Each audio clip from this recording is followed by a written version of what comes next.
we're going to see the first part of my battle report using DBA 3 rules that was requested from many friends who follow the channel. Now, I'm starting like this, showing you some pictures because the first couple of videos, the sun, the light was not good. We'll catch up the game a bit later, but we haven't missed much. The action is actually later. Basically, we have two armies, English and French. They're deployed. The English are deployed typically center. They have a strong division of foot knights and men-at-arms called blades in DBA. And in the flanks, we have longbowmen supported by blades behind stakes. The English have the flanks protected by difficult ground and some woods, and on the right flank of the English there is a small hill. In the right flank the English would have a problem because the extended flank of the French is actually overlapping the English, so the English should be very careful. The French can take advantage of this. Now the French deploy typically flanked by mounted knights that they want to charge the English longbowmen, supported by warbands on their left flank and by spearmen on the right flank. So there are three divisions. And the center, the French deployed more cleverly. They deployed the Genoese crossbowmen in front and supported behind by French men-at-arms and foot knights. And that would be a problem for the English because at the center, the English don't have any bows, any missile troops, so they will be exposed to the fire of the crossbows. This is a way of enticing the English to attack and most probably leave gaps in the line that the French may take advantage of. So this is a position. This is the center of the two armies is going to be very interesting. Very important in DBA's deployment, and that's why I want to say to you, because there are supports, there are overlaps that depending on the interpenetration, that depending on the units you have, they can be beneficial. So longbowmen can interpenetrate if they are looking at the same direction, if they're facing the same direction with men-at-arms. But the men-at-arms, if they are on the side edge or in the back edge, we have edge-to-edge contact, they can support them and give them +1, making the unit, making the whole formation more robust. At the same time, if they lose the weaker longbowmen in hand-to-hand combat, if they lose melee from stronger unit, they can interpenetrate, fall back behind the men-at-arms, and then the men-at-arms can take over and control the line and hold the line a bit better. So this is a whole, the rules provide a very interesting potential to setting up the game and setting up your armies. So this is the start. Now let's catch the game after a couple of moves of the French. Not much has happened. A little bit of shooting of the English. I will give you a recap. So hope you enjoy it. So guys, let's see what's happening. Let's give you an update. The English fare well on the left flank. They pushed back again the part of the French division, and they're holding their ground. They're delaying the French attacking. That's quite important.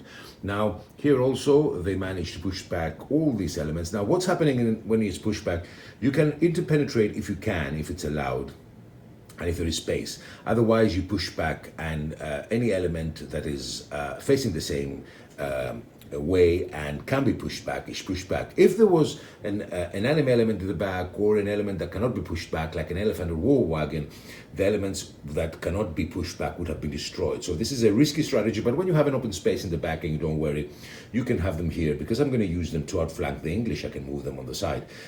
So elements that can be pushed back and have space to be pushed back, they can be pushed back. Otherwise, if you had any element that could stop the pushback, elements here would have been destroyed, because I have quite a deep formation. So the English did quite well. Now the French also did well, as I said, because they don't have an opponent. So they pushed back the English here with just some crossbow fire. Now they could have shot because they didn't move, and the English need to think about this. If what the French will do, I don't know, but the English are open to fire and are open to problems. So what I was saying to you before, that there is a chance that the English need to charge at the center if the French hold their ground. So let's see. It's the French bound, and we'll go to the left division of the French and see how many personnel were there. In 3. Now you see, with these 3, he could have moved his army as one division because they were all together coherently. But now, as for the English, after the English shooting, you have 3 parts of the same left flank of the French. So that means that in order to move all these 3, he has to use all the 3 elements, all the 3 personal initiative points that he rolled, the French player. And that is quite important, and that was done because of the English longbow fire. So let's see what the French will do. So the French enter the difficult ground, the French mounted knights. They go obviously slower, but they're ready to outflank the English. The English need to do something. Also, the other element of mounted knights is moving to outflank the English. It can be shot at though. And here, the warbands entering difficult ground, they will move slower. The English will have the opportunity to weaken them with shooting. So difficult ground is important because it reduces the movement to 1 base width. But here the English in the flanks are in trouble. They need to find a solution. They need to see what they're going to do. Now in the center, what the French decided to do, as I told you, they're not going to expose, they're not going to attack, they're not going to interpenetrate, they're going to keep shooting and harassing the English, forcing them to charge, but their extreme flanks will decide to charge the English longbowmen. So this part of the division, this part of this block of men-at-arms will attack the weaker noblemen, but they will be shot at. Here in the center, in the left flank, the same thing. The mounted knights have to move only once, the cavalry, excuse me, so they still can be shot at by the English longbows. It's a difficult ground. At the same time, the commander decided to release his militia. The militia entered a difficult ground, so they will move slower. There will be a good chance for the English to shoot them, but in the back, there's another division with a commander of strong, robust men-at-arms. So I think the French are doing a very good strategy. I think they're working well. Now the main decision will be for the English. What they will do here, they cannot wait anymore. They have to attack the French in the center. So they will leave a big gap in the center of the army.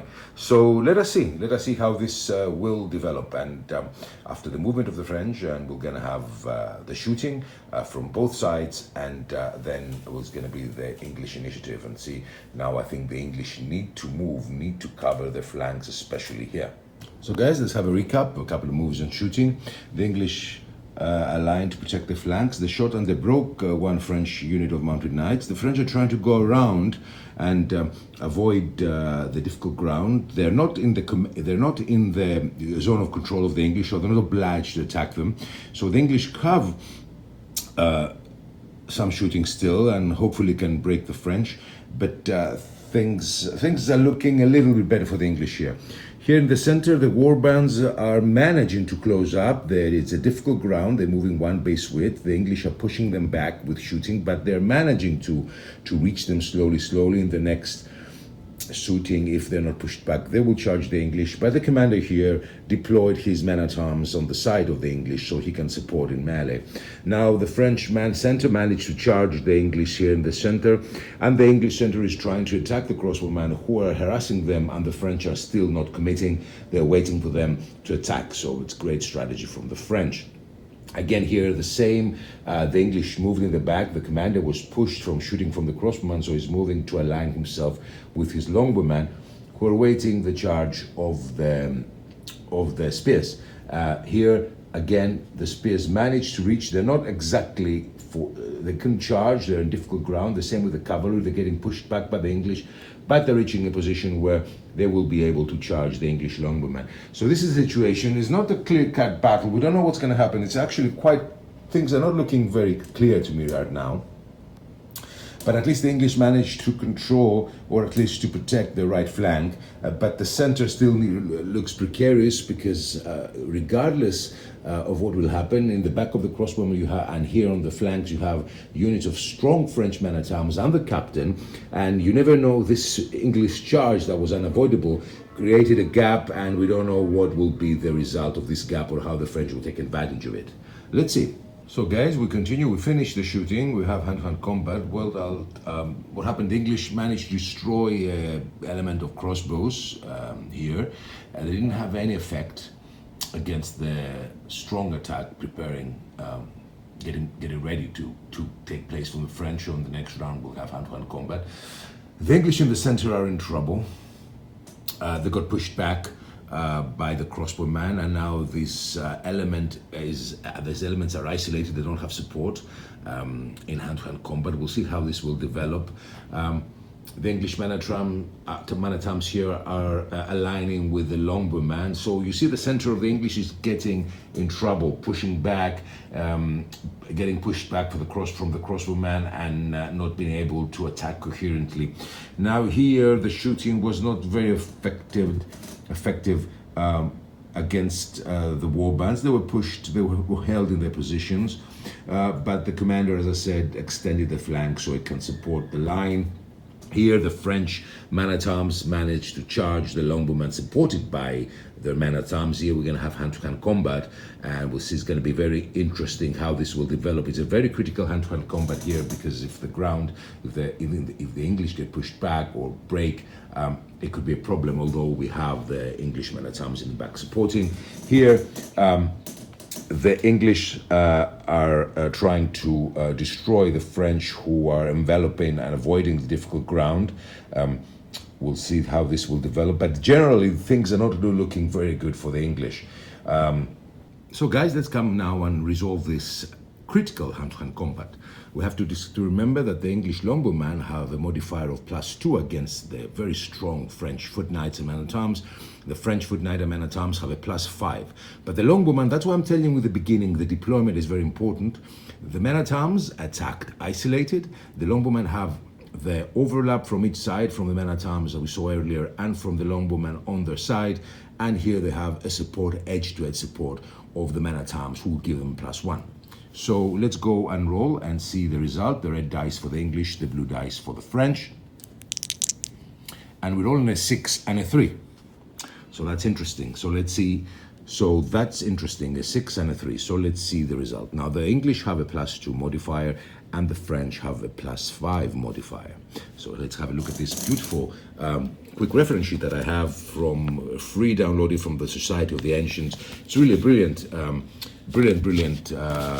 quick reference sheet. You can play the game on your own. So we have here, you see, bows solid, so +4 against mount and a +2 against foot, and then you have blade solid, +5 or +4 if shot at against foot. So let's see here. So we have an 8 and a 8, both are equal, but the English get a +1 for the support, the rare support, edge-to-edge support of their man-at-arms, and the French get a -2 because of the 2 overlaps. So we have a 5, 6, 7, 8, 9. They're not doubled, but they will be pushed back. So the French will be pushed back, and that's actually very good for the English, because they will have an opportunity to shoot them in the next round. So if the French don't attack again. So good, the English. You saw how important it is to fight in coherent lines, to have overlaps, to have rare support with the specific units that support you against other specific units. And this rule set, let's say, invites you to plan your deployment very strategically and very carefully. So the French are pushed back, the English hold the line with the support of their men-at-arms, and it was the movement of the English. The commander of the English of the left flank moved the two elements of men-at-arms who were pushed back by the successful crossbow fire, and created a line, coherent line, to support the longbowmen. The men-at-arms here charged the crossbowmen, and this will be very interesting. And here, obviously, we're going to have some shooting and see what will happen. This is a very interesting situation. The English men-at-arms, the English longbowmen, should try and destroy one at least element of this mounted knight. So let's try and have some shooting and see how it works. So we see they are within the 3 base width of the range of the English longbowman, and that means 18 centimeters. And I don't know where I should shoot. Probably I will shoot at the commander, but he will get a +1. I will shoot at this isolated element of mounted knights. So how this works, let's roll. You said the blue for the French, the red for the English, and it's 1 and 1. Now the English bows against mounted get a +4. Now the mounted knights against foot get a +3.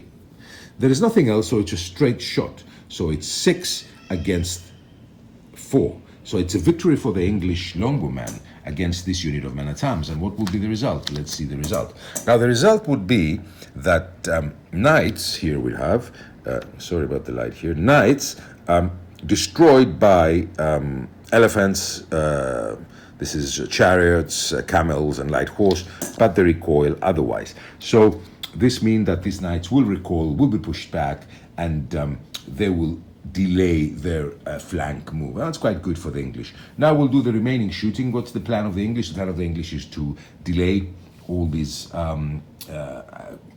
divisions of the French who are going to be charging them, push them back. This would be the strategy of the English. And hopefully here for the English, they could create problems to the French center, considering that the crossbowmen are weak, but you have French men-at-arms in the back. But here, there is gaps. There is gaps here in the center where the French can take advantage of. So we'll see. Things are very balanced at the moment. So guys, let's see what exciting happened today up to now, and we'll leave it here, I think. Let's see, maybe I will continue. So the English in the shooting pushed back their element, taking it off course a bit. Nothing major, but taking it off course.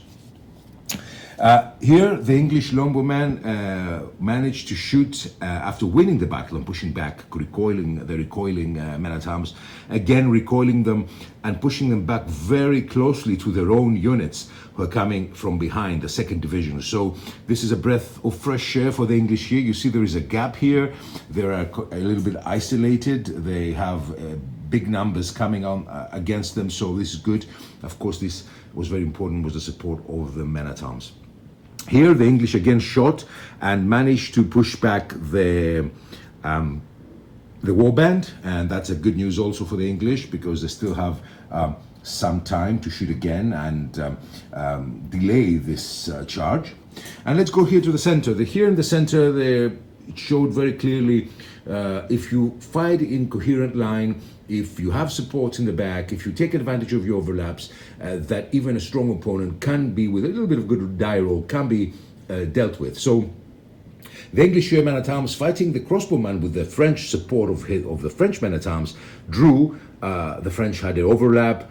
They had the +1 of the support of the edge-to-edge contact from the men-at-arms, and the English drew, considering that they get a +5 modifier and the fast bows take a +2. That's a great achievement. But here the English, well, lost and recoiled.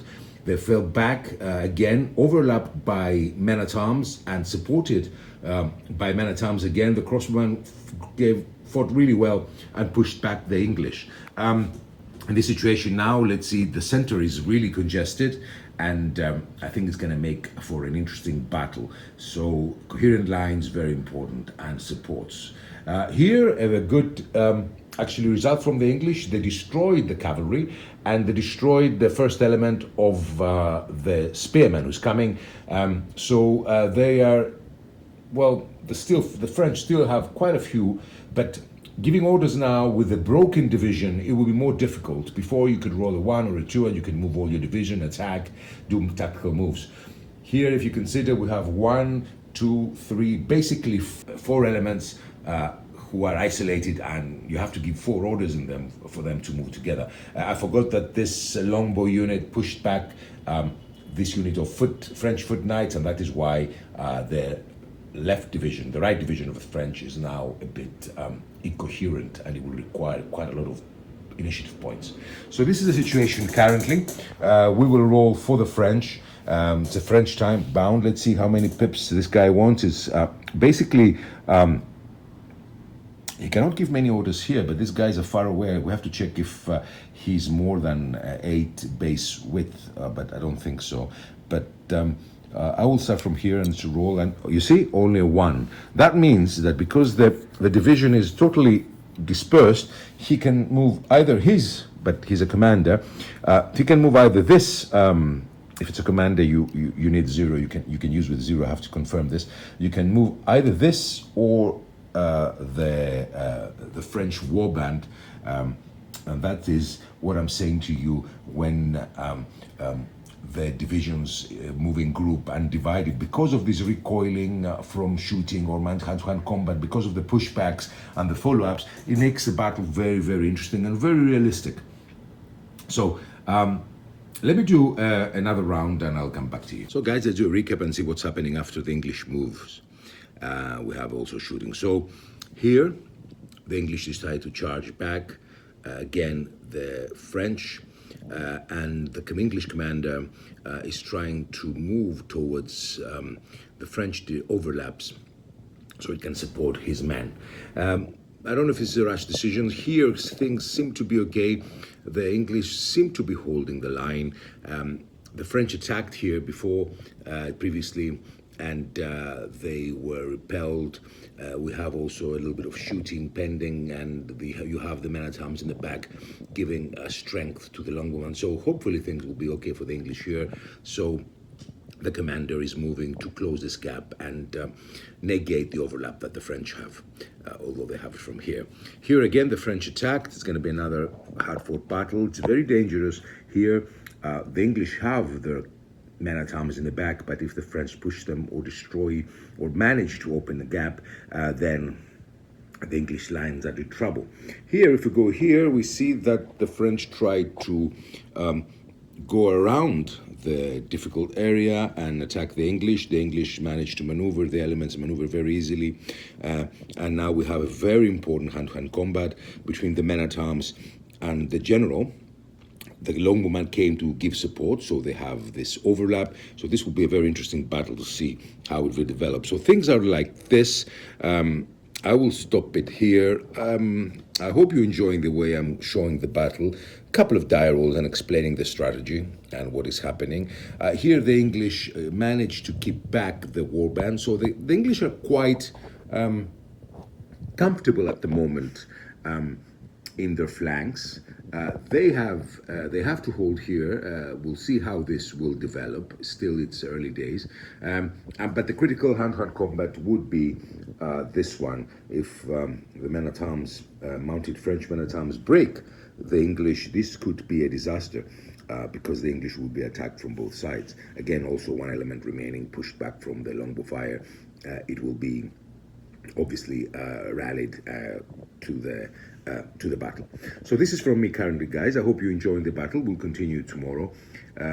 Very interesting, very balanced, and I think giving the actual historical outcomes I'm expecting the 100 Years' War, incoherent lines, pushing back one another, line changing, basically formation, divisions becoming divided, battles becoming divided and then being more difficult to order and command there, because the division is becoming isolated. You have pockets of soldiers fighting, and thus more difficult for the commander to give orders. Anyway, guys, this is from me. Thank you so much for watching. Let me know in the comment section if you like this this video, if you like the way we're doing it, talking about strategy, a little bit of mechanics of the rules and throwing a couple of dice, and we'll continue this tomorrow. Thank you so much for watching, and bye-bye.